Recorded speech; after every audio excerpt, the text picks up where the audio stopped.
और इस वक्त की बड़ी खबर रायपुर से निकलकर सामने आ रही है।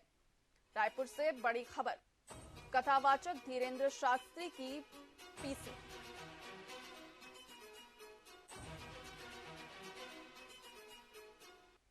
चुनौती के सवाल पर बोले आचार्य धीरेन्द्र शास्त्री।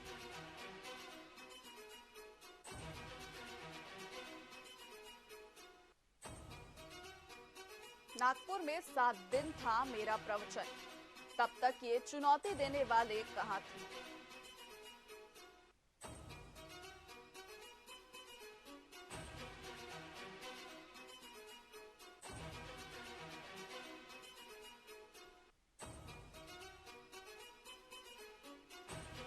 जिन्हें हमारी विद्या पर शंका है, उनकी चुनौती स्वीकार है।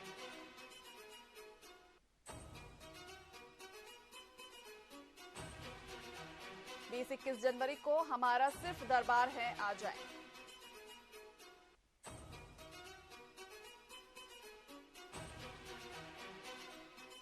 मैं सनातनी हूं, सनातन मेरा धर्म है, धीरेन्द्र शास्त्री।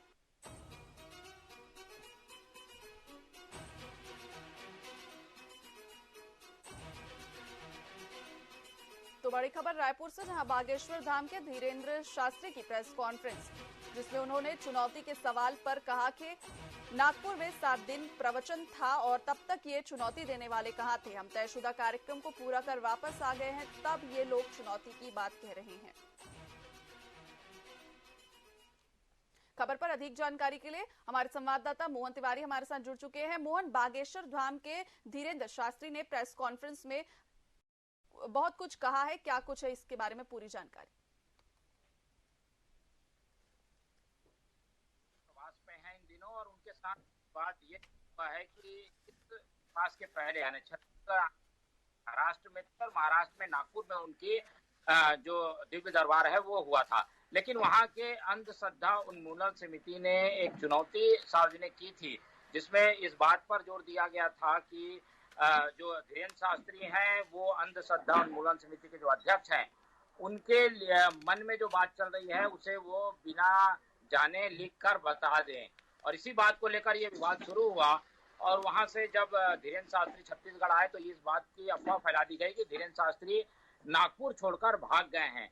तो आज अपनी ओर से जो अपना पक्ष है धीरेन्द्र शास्त्री ने वो स्पष्ट किया है। आचार्य धीरेन्द्र शास्त्री इस बात पर जोर देते हुए नजर आए कि उनके पास जो विद्या है वो उसका लोक कल्याण में इस्तेमाल करते हैं और उनके द्वारा जो प्रवचन किया जाता है वो कोई अंधविश्वास नहीं है। किसी धर्म को मानना, किसी देवता को पूजा करना अंधविश्वास की श्रेणी में नहीं आता, इसलिए उन्होंने इसे अंधविश्वास मानने से इनकार किया। साथ ही नागपुर में जो लोग उन्हें चुनौती दे रहे थे वो उनकी चुनौती को स्वीकार करने की बात कह रहे हैं और उन्होंने चुनौती दी है 21 और 22 तारीख को जब रायपुर में दिव्य दरबार होगा तो ऐसे लोग जिन्हें शंका है उनकी विद्या पर जो लोग सवाल उठाते हैं वो लोग रायपुर आ जाएं। और उन्होंने इसका खर्च भी यानी आने जाने का खर्च भी जो ऐसे लोगों को देने की बात कही है। तो जो चुनौती की बात बार बार उठ रही थी, जो सवाल उठ रहे थे आचार्य धीरेन्द्र शास्त्री की विद्या पर, उस पर एक बड़ा बयान आचार्य धीरेन्द्र शास्त्री ने खुद दिया है और ये बताने की कोशिश की है कि जो लोग सवाल उठा रहे हैं वो अपनी शंका का समाधान करने के लिए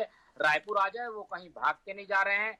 महाराष्ट्र में नागपुर में भी उनका 7 दिन का कार्यक्रम था, लेकिन उस दौरान किसी ने कोई बात नहीं कही, लेकिन जब वो कार्यक्रम से वापस निकल गए तब उनके बारे में ये फैला दिया गया कि वो भागकर रायपुर आ गए हैं। तो ऐसे में धीरेन्द्र शास्त्री को अपना पक्ष जो है रखने की जरूरत थी और वही उन्होंने किया और अपना पक्ष रखते हुए उन्होंने चुनौती स्वीकार की है। जी, चुनौती देने वालों पर और तमाम लोगों पर जो उन पर उंगली उठा रहे थे, उन्हें धीरेन्द्र शास्त्री का ये जवाब है।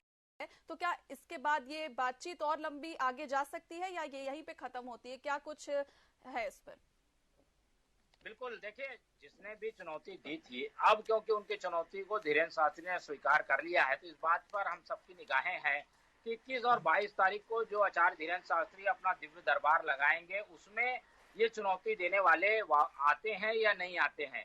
क्योंकि बड़ी बड़ी बातें तो आचार्य धीरेन्द्र शास्त्री के बारे में कह दी गई कि वो लोगों को जो है बरगलाते हैं, लोगों के साथ छलावा करते हैं, उनको चमत्कार के नाम पर भटकाते हैं। लेकिन जब चुनौती की बात आती है, चुनौती स्वीकार कर ली गई है, तो ऐसे लोगों को सामने आना चाहिए। तो इस पर अभी निगाह बनी रहेगी, क्योंकि आज ही ये चुनौती स्वीकार धीरेन्द्र शास्त्री ने की है तो जो लोग चुनौती दिए हैं वो लोग आते हैं कि नहीं आते हैं, इस बात पर हमारी निगाह रहेगी। अगर वो लोग आएंगे तो ये बात और आगे जाएगी, और अगर वो नहीं आते तो ये बात भी समझी जाएगी कि जो चुनौती देने वाले हैं वो केवल बात ही कर रहे थे, उनका सामना करने से कोई मतलब नहीं था या वो सामना नहीं करना चाहते थे। तो ये सब बातें भी उठेंगी, तो देखना ये होगा कि 21 और 22 तारीख को ये लोग, यानी कि जिन लोगों ने चुनौती दी थी, वो आचार्य धीरेन्द्र शास्त्री की चुनौती के तहत रायपुर आते हैं कि नहीं आते हैं। जी मोहन, बागेश्वर धाम के धीरेन्द्र शास्त्री महाराज ने धर्मांतरण और लव जिहाद पर भी बयान दिया है। बिल्कुल, देखिए लव जिहाद पर ये बयान देने के पीछे कई धर्म जो गुरु हैं वो इस बात को कहते रहे हैं कि अपने धर्म में बंधे रहना और अपने धर्म में का पालन करते हुए मृत्यु को प्राप्त करना ही असली स्वर्ग है। तो जो लोग धर्म परिवर्तन करते हैं, किसी कारणवश या प्यार मोहब्बत में धर्म परिवर्तन कर लेते हैं, उन सबको धीरेन्द्र शास्त्री ने एक संदेश देने की कोशिश की है, और वो संदेश यही है कि अपने धर्म में रहिए, अपने धर्म के लोगों से प्यार करिए और ऐसी स्थितियां ना बनने दें जिससे दूसरे धर्म में जाना पड़े। तो इन्हीं सब बातों को आज लव जिहाद को लेकर पूछे गए सवाल में भी धीरेन्द्र शास्त्री ने स्पष्ट किया है। जी मोहन, तमाम जानकारियों के लिए आपका बहुत बहुत धन्यवाद। तो ये थी बागेश्वर धाम के धीरेन्द्र शास्त्री की प्रेस कॉन्फ्रेंस में हुई बातचीत, और बढ़ते हैं खबरों की ओर।